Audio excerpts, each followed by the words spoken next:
Okay, picture the scene. It's early 1813, and the geopolitical map of Europe has just been turned completely upside down. For years, Emperor Napoleon's French Empire literally seemed invincible, right? But then comes the disastrous retreat from Moscow, and overnight, everything changes. Today, we're diving into an explainer of GMT Games' Congress of Vienna. And let me tell you, this game brilliantly captures this titanic do-or-die struggle. It's a fascinating, deeply asymmetric simulation that pits high-stakes diplomatic backstabbing against the bloody, grinding military clashes that defined the twilight of the Napoleonic era. Now, to really grasp the stakes we're dealing with here, listen to this chilling eyewitness account describing the pitiful survivors of the once magnificent French Grande Armée as they stumbled back into Germany.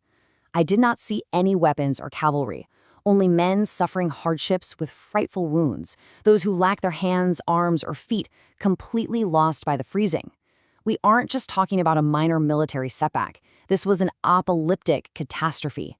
It completely shattered the myth of French invincibility and sent absolute shockwaves through every royal court in Europe. So, smelling blood in the water, naturally, Britain, Russia, Prussia, Spain, and Portugal all team up to form the Sixth Coalition. But you can never count Napoleon out.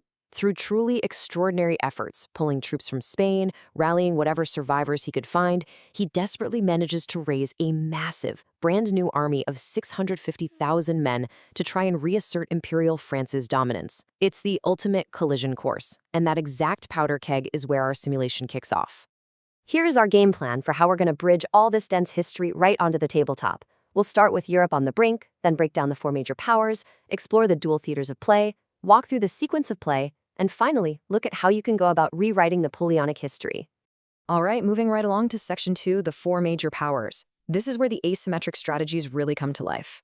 In this game, up to 4 players take on the roles of the major powers, and you all have completely different motivations. First up, you have a very vengeful Tsar Alexander leading Russia, absolutely hellbent on liberating Europe from Napoleon, or, at least reordering it to suit his own interests.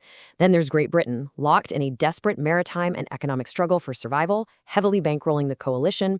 Meanwhile, Austria, who starts out neutral, is guided by the famously cautious foreign minister Metternich. He's probably sweating over his maps, trying to maintain this incredibly delicate balance of power, terrified of both Russian expansion and French domination.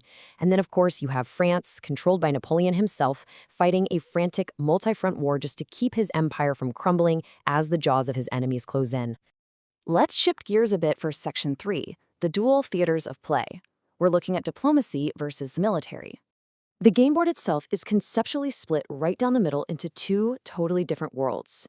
On one side, you've got the green diplomacy section, which features a negotiation table and all these radiating national tracks. This is your realm of elegant finesse, political influence, and intense deliberation. But then, on the other side, you have the buff-colored military map section.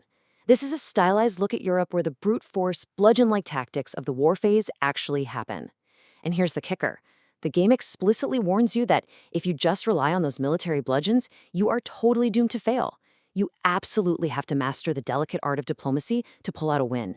When you examine the military tracks, from the Northern Europe front to Central Europe, all the way down to Italy and the Iberian Peninsula, you'll notice something striking. Every single one of these tracks puts immense, crushing geographical pressure directly on the center space, Paris. As the coalition armies push forward, they are literally tightening a noose around the French Empire. Oh, and meanwhile, tucked away in a separate box, you have the War of 1812 happening simultaneously over in North America. That is a massive headache for the British player, because it's constantly siphoning off their precious resources away from the main European theater. Okay, let's break down how this actually flows in Section 4, the sequence of play. This is the core gameplay loop. Think of this as your mental roadmap for every single turn. First, you start with the initial phase, where you draw a situation card that drops historical events or weather conditions right into your lap. That flows straight into the diplomacy phase, which is where the real table talk happens. Players are debating, making deals, and negotiating over geopolitical goals. Next is the government phase, where you spend your very limited national resources to actually activate those goals. Only after all that political maneuvering do you hit the war phase, placing military markers and rolling for massive field battles. And finally, you wrap up with the end phase to check if anyone has actually won, or, if Napoleon has decided to surrender. Now, the true battleground of this game lies in what it calls issues. Issues are these physical markers that represent everything from securing minor country alliances to getting military support or economic aid. And during that diplomacy phase, you are literally engaging in a tug of war, pulling these markers toward your nation's seat on the negotiation tracks. So the really crucial takeaway here is that mastering these issues during the diplomacy stage is just as important, maybe even more important to winning the whole game than moving your physical armies around. What's so fascinating here is how the game takes these huge, abstract historical concepts and turns them into a tangible, high-stakes tug of war for victory points. Take the liberalism and absolutism track, for example. As you play, you're essentially fighting for the ideological soul of a post-war Europe. Britain and France can push for democracy and free markets on the red liberalism track, while Russia and Austria might pull the other way, pushing for divine right and monarchical alliances on the green absolutism track. It is just such a brilliant way to visually represent the massive political undercurrents of the 19th century. Similarly, we have the future government of France track. Here, players are using their statesmen and diplomats to actively dictate the post-war reality of the French state. Are you going to let Emperor Napoleon remain in power? Or will the coalition force an Austrian regency? Maybe restore the Bourbon king, Louis XVIII? Or perhaps even install King Jean Bernadotte? As this pawn swings around the track based on your backroom deals, it swings a huge amount of victory points between the major powers. It creates some absolutely incredible what-if historical scenarios. To fuel all of this maneuvering, players rely on a shared 66-card deck, representing the great historical figures and events of the era. You'll be holding a hand of cards featuring heavy hitters like the British diplomat Castlereagh, the incredibly brilliant and deceptive French minister Fouché, or some seriously formidable battlefield generals. And you use these cards not just for their raw numerical value to move an issue, but for their unique special abilities. You can boost your own resources, back up an ally, or, my personal favorite, ruthlessly ambush your opponents right in the middle of a debate, completely blowing up their carefully laid plans. All right, let's move into our final section, Section 5, Rewriting Napoleonic History. Time to talk about the ultimate goal. So while racking up victory points through winning battles, conquering territories, and flexing your political influence is the primary goal, hitting the magic number of 80 victory points instantly triggers an early triumph victory. But here's the catch.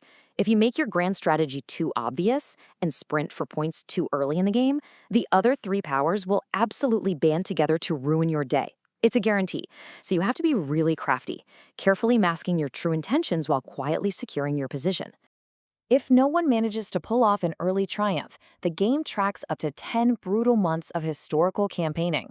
Looking at the turn track, you kick things off in the spring of 1813, push through the historical armistice in the summer, fight the massive clash at Leipzig in the fall, and grind all the way into the desperate freezing winter campaigns of 1814.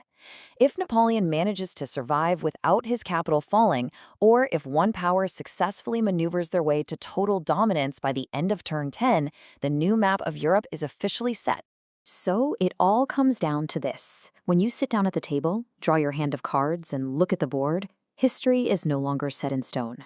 Through a clever mix of shrewd negotiation and brute military strength, what will you do? Will you just repeat history? Will you somehow manage to save Napoleon's empire? Will you entrench autocracy or let liberalism prevail? The fate of the entire continent is literally in your hands.